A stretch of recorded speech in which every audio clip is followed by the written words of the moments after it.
If you haven't watched part 1 yet, stop right here and go watch it first. Because what I'm about to tell you will not make sense without it. And trust me, you want it to make sense. But for those of you who were here from the beginning, let me remind you of exactly where we left off. Marcus Hale, $6 billion. An empire built on his father's stolen legacy. Arrested on a Tuesday morning while the sun was still rising. Elena Vasquez, his maid, his half-sister, an undercover operative who came to his house to build a case and accidentally discovered they shared the same blood. And a handwritten letter from a dead man, left in a locked room, waiting for a daughter he never had the courage to claim. Elena read that letter. She pressed it against her chest. She cried for the first time in years. And we left her there, alone in that room, in the pale morning light. We assumed that was the ending. It wasn't. Because Elena read that letter a second time. And the second time, she noticed something she had completely missed the first time. Something hidden in plain sight. Something Richard Hale had embedded deliberately, carefully, for her eyes only. And what it led to changed absolutely everything. Elena sat at that sparse wooden desk for a long time after the tears stopped. The letter lay open in front of her. She had read it once with her heart. Now she read it again with her mother's mind. And that was when she saw it. Richard Hale had been a meticulous man. Everything in his life was precise, controlled, deliberate. His business dealings, his legal documents, his personal correspondence. Nothing Richard Hale ever wrote was accidental. So why, in a handwritten letter clearly composed in emotional distress, were exactly 7 words randomly capitalized in the middle of sentences where they had no business being capitalized? Elena's eyes moved back across the letter slowly. She pulled a pen from the desk drawer, circled each word. 7 words, scattered across the letter, meaningless on their own, but read in sequence, they formed a sentence. Elena wrote them down in order on the back of the envelope. She stared at what she had written. Her hand went completely still. Because the sentence read, "The foundation holds what I could not destroy." Elena set the pen down. The foundation. She knew that name. Every attorney who had ever touched financial fraud law in the Southeast knew that name. The Hale Foundation. Established 1996. A private charitable organization with a spotless public record. Schools funded. Hospitals built. Scholarships granted. Richard Hale's greatest legacy. The thing the press celebrated most. The thing that made him look generous and untouchable simultaneously. Elena had looked at the foundation twice during her investigation. Both times it came back completely clean. But Richard Hale was telling her she had missed something. Something he had hidden there. Something he had tried to destroy and couldn't. Something that was still there, waiting. Elena folded the letter carefully, placed it in her canvas bag, stood up, and walked out of Vantara for the last time. Or so she thought. Elena spent 3 days in a hotel room outside Charleston. She didn't sleep much. She barely ate. She pulled every public record tied to the Hale Foundation she could access. Tax filings, board minutes, charitable disbursements, grant records. On the surface, spotless. Exactly as before. But this time Elena wasn't looking at the surface. This time she knew something was hidden. And she knew Richard Hale well enough now to know exactly how he would hide it. He would hide it in the giving. She cross-referenced every charitable grant the foundation had issued over 28 years against the names of the 300 pension fraud victims. It took 40 hours. But on the 41st hour, she found it. 91 of the 300 families, over 20 years, had received anonymous charitable grants from a shell entity nested 4 layers deep inside the foundation's disbursement structure. Education grants, medical grants, housing assistance, routed so carefully that no auditor had ever connected them. Richard Hale had been quietly paying them back. Not all of them. Not enough. Not even close to what he had taken. But he had been trying. In secret. In silence. In the only way a man of his particular cowardice knew how. Elena sat back in her chair. She had spent years building a picture of Richard Hale as a monster. And he was. What he did was monstrous. She would never unsay that. But monsters were supposed to be simple. Richard Hale was not simple. And that made everything harder. She picked up her phone, scrolled to a number she had saved 3 days ago and not yet called. Marcus's attorney. The one managing his affairs while he cooperated with federal investigators. She stared at the number for a long time. Then she made the call. Marcus was being held in a federal processing facility outside Columbia. He was not under arrest in the traditional sense. His cooperation agreement kept him out of a cell. But he was not free either. He existed in the gray space that federal cooperation creates. Present, constrained, waiting. Elena was cleared to visit on a Thursday afternoon. She was shown to a plain room with a table and 2 chairs. The kind of room designed to remind you that comfort is conditional. Marcus was already seated when she walked in. He looked different. The tailored suit was gone. He wore plain dark clothes. The commanding presence that filled every room he entered, quieter now. Not gone, just turned inward. He looked up when she entered. Something moved across his face. Not surprise. He had been told she was coming. Something more complicated than surprise. Relief, maybe. The way people look when the one person who fully understands their situation walks into the room. Elena sat down across from him, placed the letter on the table, placed her handwritten note beside it. The 7 words, the sentence. The foundation holds what I could not destroy. Marcus read it. Read it again. His jaw tightened. The foundation, Marcus said. Not a question. He hit a repayment structure, Elena said. 91 families over 20 years. Quiet grants routed through a shell entity. He was paying them back. Marcus was very still. I didn't know, he said quietly. I believe you, Elena said. Another silence. There's more, Elena said. Marcus looked up. The shell entity he used for the repayments. I traced it back to its origin documents. She paused. Marcus, your father didn't create that entity alone. What do you mean? There's a second signature on the founding documents, Elena said. Someone helped him set it up. Someone who has been managing it quietly from the inside for 20 years. Who? Marcus asked. Elena slid a single sheet of paper across the table. Marcus looked at the name. All the color left his face. That's not possible, he whispered. I verified it 4 times, Elena said. The name on the paper was Daniel. His personal assistant.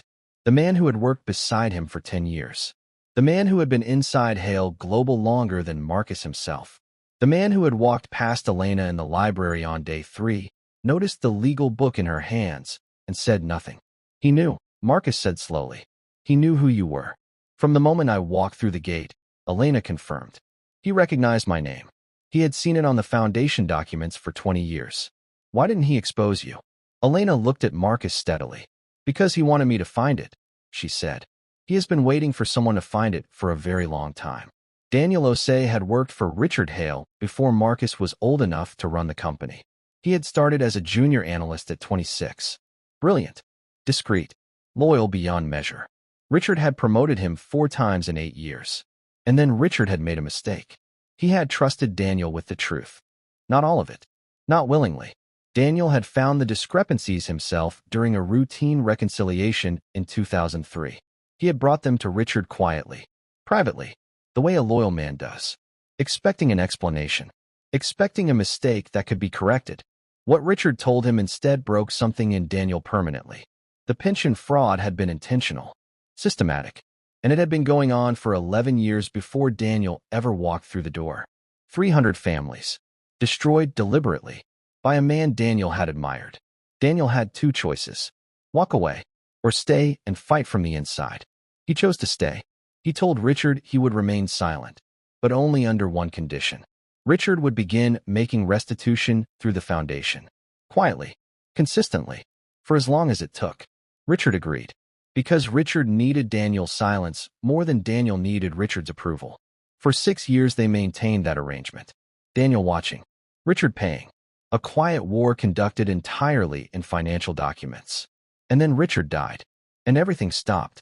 Marcus inherited the empire, but not the secret. The foundation continued operating, but the restitution payments quietly ceased. Daniel watched Marcus build and expand an empire that still stood on stolen ground. And Daniel stayed, because he was waiting for the right moment, the right person, the right thread to pull. And then one Monday morning, a new housekeeper arrived at Vantara, and Daniel looked at the name on her employment form, Vasquez, and he knew. The thread had finally arrived. So on day 3, when he passed her in the library and saw the legal textbook open in her hands, he kept walking. On purpose. Elena found Daniel at his apartment in Charleston 2 days after visiting Marcus. He opened the door before she knocked, like he had been expecting her. Because he had. He stepped aside and let her in without a word. The apartment was modest for a man who had spent a decade managing a billionaire's life. Neat, sparse, bookshelves covering every wall. He made tea, set a cup in front of her, sat down across the table, and waited. "You knew who I was from day one," Elena said. "Yes," Daniel said simply. "You could have told Marcus immediately." "Yes. Why didn't you?" Daniel wrapped both hands around his mug. "Because Marcus needed to hear it from you," he said. "Not from me. I had tried to tell him about the foundation discrepancies twice in 4 years. Both times he wasn't ready. He needed to be shaken loose from his father's myth by someone who had paid the price for it personally." "You used me," Elena said. "I trusted you," Daniel corrected quietly. "There is a difference." Elena studied him. "The restitution payments stopped when Richard died," she said. "Yes. You had access to the foundation for 10 years after that. You could have restarted them." Something flickered across Daniel's face. Pain, maybe. Or its older, quieter cousin, guilt. "I didn't have the authorization," he said. "Richard structured it so that restarting the payments required a Hale family signature. He built in a failsafe.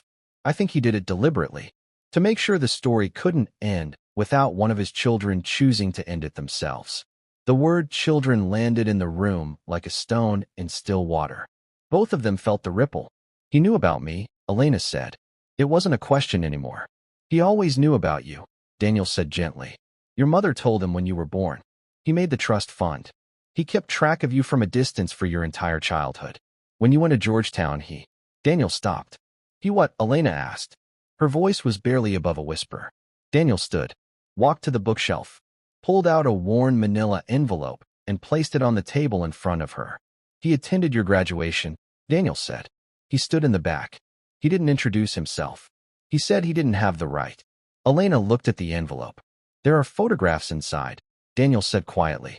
"He carried them with him until the day he died." Elena did not open the envelope immediately. She pressed both hands flat on the table, breathed. Then she looked up at Daniel with the steadiest eyes he had ever seen on a human being. "What do I need to do to restart the payments?" she asked. Daniel sat back down. "You need Marcus's signature," he said. "And you need to present the full foundation restructuring plan to the FBI as part of his cooperation agreement. If framed correctly, it could significantly reduce his exposure." "Can it be done?" "With the right attorney," Daniel said. "Yes." A pause. "You have a law degree," he added simply. And for the first time since she had walked into Vantara, Elena almost smiled. What followed was 6 weeks of the most complex legal work Elena had ever done. She filed for temporary legal authorization as a pro-SE consultant to Marcus's defense team. The FBI, already impressed by the quality of her evidence, approved it within 48 hours. She worked with Daniel 16 hours a day, rebuilding the foundation's disbursement structure from the ground up, identifying every remaining family, calculating the full amount owed with 3 decades of interest. The number was staggering: $214 million. Marcus, from his holding facility, reviewed every page, signed every document placed in front of him, without hesitation, without negotiation. His attorney noted privately that in 20 years of practice, he had never seen a client so completely willing to give everything away. Marcus told him simply, it was never mine to keep. The FBI restructuring agreement was filed on a Wednesday morning. By Thursday afternoon, it had been approved. The Hale Foundation, reborn under a new board including Elena, Daniel, and 3 representatives from the victim families, would distribute full restitution payments within 18 months. Every family, every penny, plus interest. The announcement was made publicly. The press called it unprecedented. Financial journalists called it the largest voluntary private restitution in American history. And somewhere in 300 households across the Southeast, elderly men and women who had spent 30 years believing they had been forgotten, opened letters that told them they had not been. Elena was in Daniel's apartment when the first confirmation calls started coming in. She sat quietly at his kitchen table listening to him take call after call. Voices on the other end of the line breaking with something between disbelief and relief. She didn't cry this time. She was too tired, too hollowed out, too completed. She just sat there and let it wash over her. It was done. Her mother's fight was done. And then her phone rang. Unknown number. She almost didn't answer. But something made her pick up. "Ms. Vasquez," said a voice she didn't recognize. "My name is Patricia Hale. I am Marcus's aunt, Richard's younger sister. Elena went very still. I have been trying to find the right moment to contact you for several weeks, the woman continued. I think it is time we met. Why? Elena asked carefully. A pause. Because Richard wasn't the only one who knew about you, Patricia said quietly. And what I know? Another pause. Longer this time. What I know changes the story you think you just finished. They met at a quiet restaurant outside the city 3 days later. Patricia Hale was 71 years old. Silver-haired. Elegant. Eyes that held the particular stillness of someone who had been carrying a secret for a very long time. She was already seated when Elena arrived. Had ordered tea. Was sitting with both hands folded on the table. Elena sat down. Neither woman wasted time on small talk. How much do you know about how your mother died? Patricia asked. Elena felt something cold move through her. Car accident, Elena said. 2009, ruled accidental. And you believe that? I believed it until I started digging, Elena said. I could never prove otherwise. Patricia unclasped her hands, reached into the bag beside her chair, placed a small USB drive on the table. Richard didn't order your mother's death, Patricia said. I want you to know that with absolute certainty before you hear anything else. He was destroyed when it happened. What broke him in his final years, what drove the restitution payments, was grief, not just guilt. Then who? Elena asked. Her voice was completely controlled. Every muscle in her body was not. Your mother's accident was arranged by 2 members of the original board of Richard's first company, Patricia said. Men who stood to lose everything if her whistleblower case succeeded. Richard didn't know until 2 years after it happened. When he found out, she paused. He spent the last 3 years of his life quietly gathering evidence against them. Everything he collected is on that drive. Elena looked at the USB drive on the table between them. He died before he could do anything with it, Patricia continued. He gave it to me, told me to keep it safe until someone came looking. I have had it for 11 years. The restaurant moved around them. Plates clinked. Conversations murmured. Elena heard none of it. Are these men still alive? Elena asked. Both of them, Patricia said. One is a sitting federal judge. The cold thing moved through Elena again. The other, she asked. Patricia looked at her steadily. The other has been managing the FBI's Southeastern Financial Crimes Division for the past 8 years, she said. Elena's mind moved fast. The FBI. Her case. 8 months of undercover work. Agent Walsh. Walsh, Elena said. Patricia said nothing, which was its own kind of answer. Elena picked up the USB drive, closed her hand around it. Everything she thought was finished had just become the beginning. Elena went back to the FBI. Not to Walsh. Not to the Southeastern Division. She went over their heads entirely. Directly to the office of the Inspector General in Washington, D.C. With Patricia's drive. With her own documentation. With Daniel's records. With everything. It took 4 months. 4 months of the most dangerous, exhausting, isolating work of her life. There were nights she didn't feel safe in her own apartment. Nights she moved hotels 3 times before dawn. Nights she sat in the dark holding her mother's photograph and reminded herself why she started. But she did not stop. She had her mother's mind. She had her father's stubbornness, a trait she was only just beginning to claim. And she had the truth, which, as she had learned, had a way of finding the people it belonged to. The indictments came down on a Friday. Agent Walsh, Federal Judge Raymond Cass, 2 other board members who had spent 30 years believing they were untouchable. The charges included conspiracy, obstruction of justice, and 1 count each of felony murder. For Marta Vasquez, Elena's mother, finally named, finally seen, finally counted. Elena was in Washington when it happened. She sat in a coffee shop 2 blocks from the Inspector General's office and read the confirmation on her phone. She set the phone face down on the table, pressed both hands flat on the surface, closed her eyes, and said her mother's name out loud. Once, in a quiet voice meant for no one in the coffee shop, for no one in that city, for one woman, gone for 15 years, but present in every single thing her daughter had done since. It's done, Mama, Elena said. It's finally done. 6 months later, Marcus Hale walked out of a federal facility in Columbia, South Carolina. His cooperation agreement, combined with the foundation restructuring, had resulted in a significantly reduced outcome. No prison time. 5 years of supervised financial oversight. A permanent ban from serving as a corporate officer. His empire was gone. His father's name carried a different weight in the world now. But Marcus was free. Elena was waiting in the parking lot. She was not wearing a uniform. Dark jeans, a simple jacket, hair down for the first time he had ever seen. She looked different, lighter somehow, like a woman who had set down something very heavy and was still adjusting to the absence of the weight. Marcus walked toward her slowly. They stood facing each other in the pale afternoon light. "You didn't have to come," he said. "I know," she said. A pause. "Daniel told me what you did," Marcus said. "Washington. The OIG. Walsh.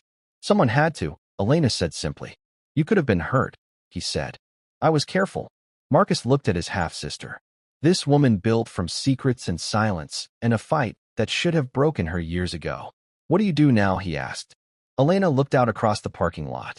The afternoon light falling across everything evenly. No drama. No shadows. Just light. "I'm going to practice law," she said. "Properly. Under my real name."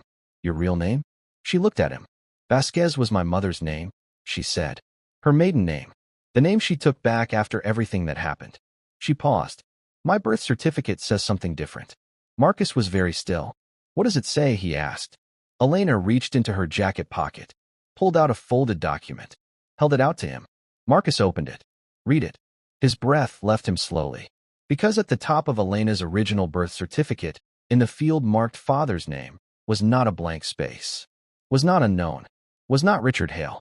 It was a name Marcus had never heard before. A name that connected to no one in Richard's world. No one in Hale Global. No one in any document Elena had ever found. A name that meant Richard Hale was not Elena's biological father. He had believed he was. Had lived with that belief. Had built his guilt and his grief and his secret restitution around that belief. But the blood test buried in the foundation files, the one Elena had found on the USB drive along with everything else, told a different story. One Marta Vasquez had never corrected. Had taken to her grave. For reasons Elena might never fully understand. Marcus looked up from the birth certificate. Elena was watching him, her expression unreadable, sitting with the knowledge of it the way she sat with everything, steadily, quietly, completely. "We're not," Marcus began. "No," Elena said. "We're not." A long silence. "Does that change anything?" Marcus asked carefully. Elena took the birth certificate back, folded it, put it in her pocket, and looked at him. "You held out that hard drive," she said. "You signed every document. You gave back every dollar without being forced to. You stood in a federal facility for 6 months while I finished what we started." She paused. "Blood is one kind of family," she said, "but it's not the only kind." Marcus looked at this woman, this stranger who was still not a stranger, and for the first time in as long as he could remember, he smiled. Truly smiled. The afternoon light fell across them both evenly. No shadows. Just light. Justice doesn't always arrive on time. But when it finally comes, it comes for everything. Every secret. Every silence. Every name that was buried. Marta Vasquez was buried in a small cemetery outside Atlanta. Her name on a modest stone. 3 months after the indictments, Elena had one line added beneath it. She was right. If this story moved you, drop a comment below and tell me which moment broke you. And if you want to know what happens to Marcus next, because this story is not completely finished, subscribe. Because part 3 is coming. And what Marcus discovers about the man on Elena's birth certificate will change everything one final time.